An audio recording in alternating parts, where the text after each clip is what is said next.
Hey guys, it's Margaret Adele here with another monthly wrap up, and I might be talking a little bit more quietly than usual because it's kind of late at night and my husband already went to bed, but this is really the only time I can film. I'm not even really sure the point of this because literally every book I'm going to talk about for the month of April was already or will be in a video, so this kind of feels redundant. But I'm going to take this as kind of like a channel update if you're the kind of person that only ever looks at monthly wrap ups, so that's what you focus on.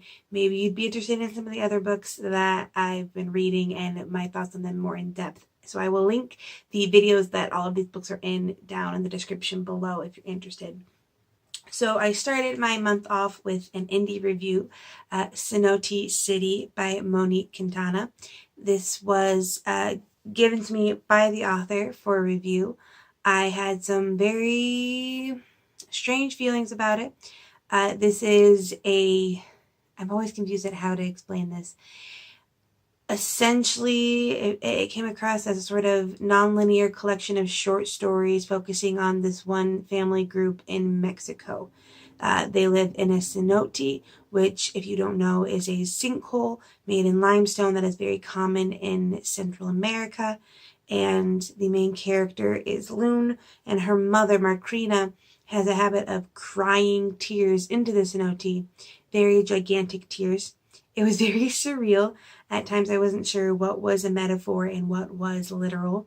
And it brought up a weird discussion for me in that, how do you review a book? Do you review it purely based on enjoyment or based on technicality?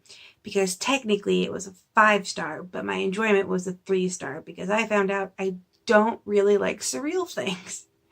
And I will leave that review down there. But I am very grateful that Monique sent that to me.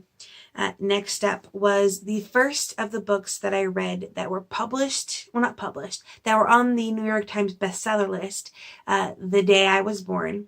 And one of those, the first of those, was Along Came a Spider by James Patterson. This was the first in his Alex Cross series, which I believe is still ongoing today, involving the detective as he tackles the first major case, which is the kidnapping of 2 children. I mentioned it in that video that I liked how much the character's race played a part in it. He is Black. However, it felt like that aspect was kind of dropped part of the way through, almost as if James Patterson had said, oh, well, I brought it up and now it doesn't need to be brought up again, and just continued on. There were some other aspects. The romance in it always felt weird to me, and when the romance became an integral part of the story, I couldn't really get along with it. I was expecting to like it a lot more than I did. I think I ended up giving it about 3 stars. I might continue with the series later, but it's not necessarily. I know that I read later books in the series and I really liked those, so maybe I just need to focus on the later aspect instead. Next up was one I've actually been meaning to read for a while, also on the bestseller list the day I was born, and that is Children of Men by P.D. James. I watched this, well, the movie version of this in high school, and I thought I knew the story, but it turns out the book is a lot different. Children of Men revolves around a world in which the entire human race has gone sterile. There is a generation called Omega, and that is the last generation of children born. It is essentially a very slow apocalypse where you know that the world is going to end in like 50 years, and it's all going to be old people just sitting around basically dying because there's no one to take care of them in their old age. It follows the main character Theo, who essentially stumbles across a group of dissidents who want to take down what they see as a corrupt government. The problem is, with a very slow downward trend to world destruction, no one really cares about politics anymore. Let's just stay cozy and have all the nice things while we die. As a result, the book, the first half of it at least, kind of felt like a walking simulator where it was less about a plot and more about exploring the idea of the setting.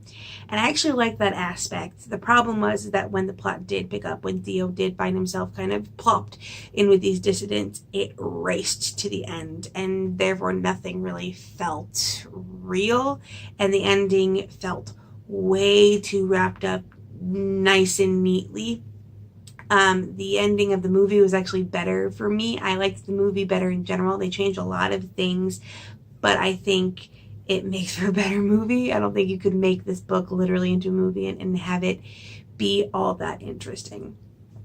And the last book I read for books that were on this bestseller list the day I was born was The Client by John Grisham. This is actually the first John Grisham book I've read, although I've heard the name a lot. This revolves around a young boy who stumbles across a lawyer about to commit suicide. But before he does, the lawyer reveals that his client has murdered a senator and knows where his body is buried, and then tells the young boy. So after the lawyer commits suicide, this young boy becomes the only person beyond the criminal himself to know where the body is, and the prosecutors are determined to get it out of him, as much as the mafia is determined to make sure he never tells it. The young boy then enlists the help of I believe she is mostly a family lawyer, to be his representative in dealing with all of this. It was very well done. The character of Mark Sway, the little boy, was as obnoxious as your average 11-year-old was, so it felt very realistic, but at the same time he still felt very smart. Reggie Love, the lawyer, was a woman who had been through hell and back and came out the other side better for it, and she was very entrancing as a character to watch. The only downside that I brought up is sometimes, especially the villainous characters, felt more like caricatures or stereotypes than real people. Like the protagonists were very well fleshed out, but the antagonists were just a little bit too two-dimensional. But beyond that, it was a great story, and I will definitely be checking out more of John Grisham's work. All right, next up were the books that I read for my autism recommendations video, my autism awareness recommendations. So all of these are books that have a main character that is either outwardly, like specifically stated in the story to be autistic or on the autism spectrum, or it is heavily implied. And with that being said, the first one up is The Rosie Project by Graeme Simsion. This is probably one of the more famous cases of an autistic character. I think this book is probably the most famous of the ones that I reviewed. And this revolves around not a young man, he's like in his 30s, a professor named Don Tillman, who is putting together a wife project, a survey, a questionnaire in which potential mates must fill out, and then he will decide whether or not they are for him. And over the course of this, he she comes to him, a young woman named Rosie, who is looking for her biological father. And as Don Tillman is a geneticist, she's hoping that he will help her.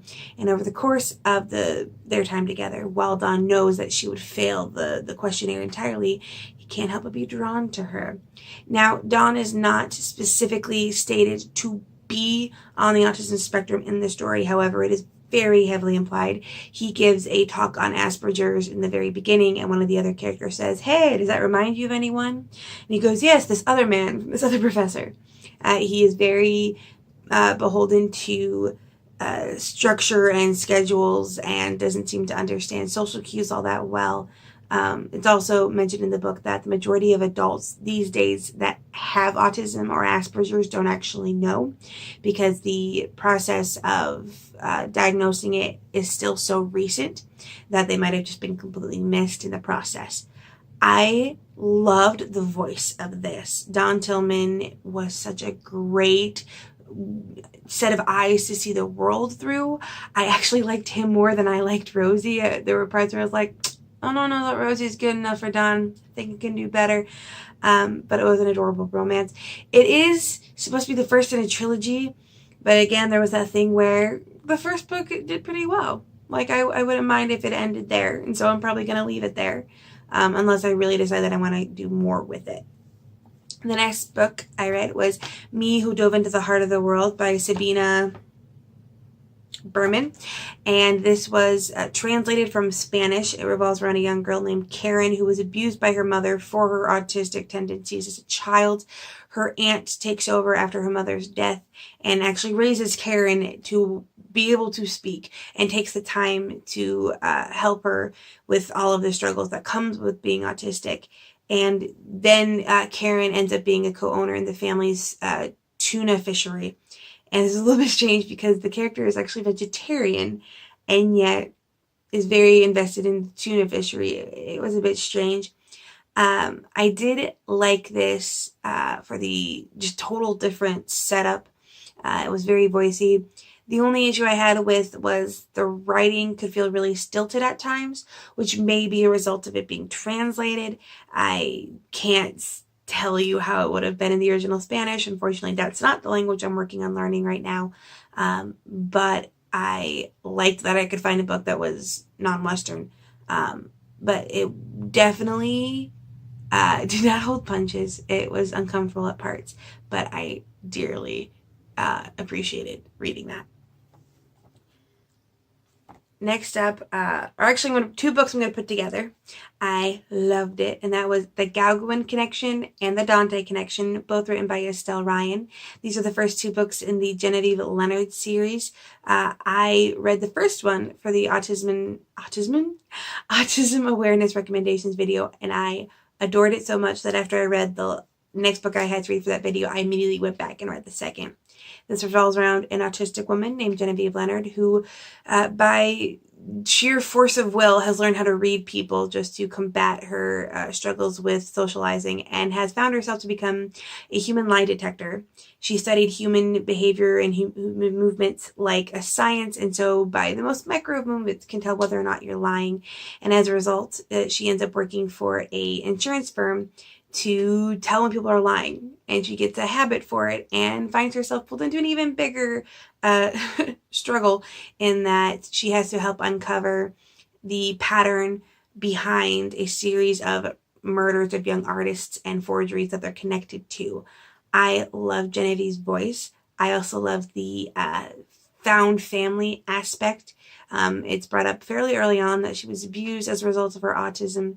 And over the course of the story, she meets other characters and kind of forms her own family. And I adore that trope. I will go for that trope every day of the week.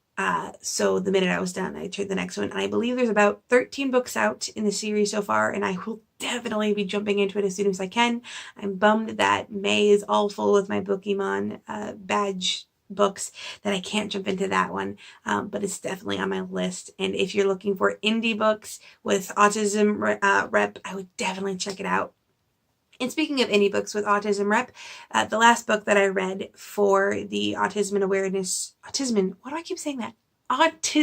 Awareness recommendations was Through Fisher's Eyes by Paul Nelson. Now, this one was one I was really looking forward to. I've spoken with the author a lot on Twitter. He's one of my Twitter mutuals. This was him trying to turn his son into a YA superhero. His real life son Fisher is nonverbal autistic, although he can communicate through typing. And this was essentially what Paul used as a way to get inside his son's head and write from it. Over the course of the story, Fisher learns that kids with autism or kids with special needs have secret powers that must be used to defend the world. It's very hard to nail down exactly what age range this is supposed to be. Paul markets it as YA, however, because it is from Fisher's perspective as a special needs teenager, it reads younger. However, I did appreciate the voice a lot. The only two struggles I had with it were one that was a little bit moralistic, which just might be my tastes right now. I might have been in the mood for a more gray area book. And two, it was very short. I don't know how many pages because Amazon Kindle uses locations instead of pages for some of their books anyway. But I do know that I read the entire thing in less than 90 minutes. So definitely short. It is a trilogy. There are two other books and they are on my list, maybe low priority at the moment, but I will definitely get around to it. I was very happy to find that, and I loved the story behind it of a father trying to make his son the hero that the world doesn't see him as. And last up is a book that you will not have seen on my channel at this point. I have no idea when I'm going to get this review up, but I read The Tunnel of Time by Jeannie Chambers. I was given this, a physical copy. I just don't really want to hold any books up right now, by the author. This is a mid-grade fantasy.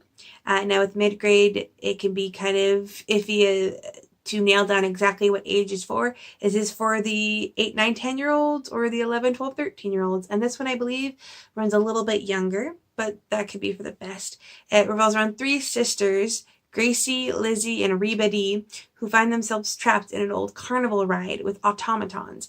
And they try escaping by going through exit doors, only to find themselves transported in time, meeting the people the automatons represent. People like George Washington Carver, Helen Keller, Thomas Edison, and the like. It was very cute. It got very serious at points. They walk into Martin Luther King's living room just as he's watching Bloody Sunday footage on the news. So it was intense at parts. I will say that I feel like Thomas Edison was a little bit too Thomas Edison was a little bit too romanticized in that for me, but I just have a thing against Thomas Edison, so that's a whole other story. In itself, it was a very nice way if you're looking to essentially give younger kids an overview of some famous American figures. It's a very, very good choice to go about it. Like I said, it probably would be on the younger end, more like 3rd, 4th, 5th graders than middle schoolers as far as mid-grade levels go. But if you look at it from that way, it was perfectly well done. And I did enjoy it. And I will be doing a full review on it sometime soon, ideally within the next month. I'm going to have a lot of videos going up with Pokemon, but I love that indie authors continue to send me their books for free. I am building up a signed collection as we speak, and I'm so happy about it. So be on the lookout for that. Let me check my list. Yes, that is everything. So thank you so much. I know this probably wasn't as effervescent as my videos usually are. I don't really want to always be recording this late at night, but necessity. So thank you so much. I hope you have a wonderful day and a marvelous tomorrow.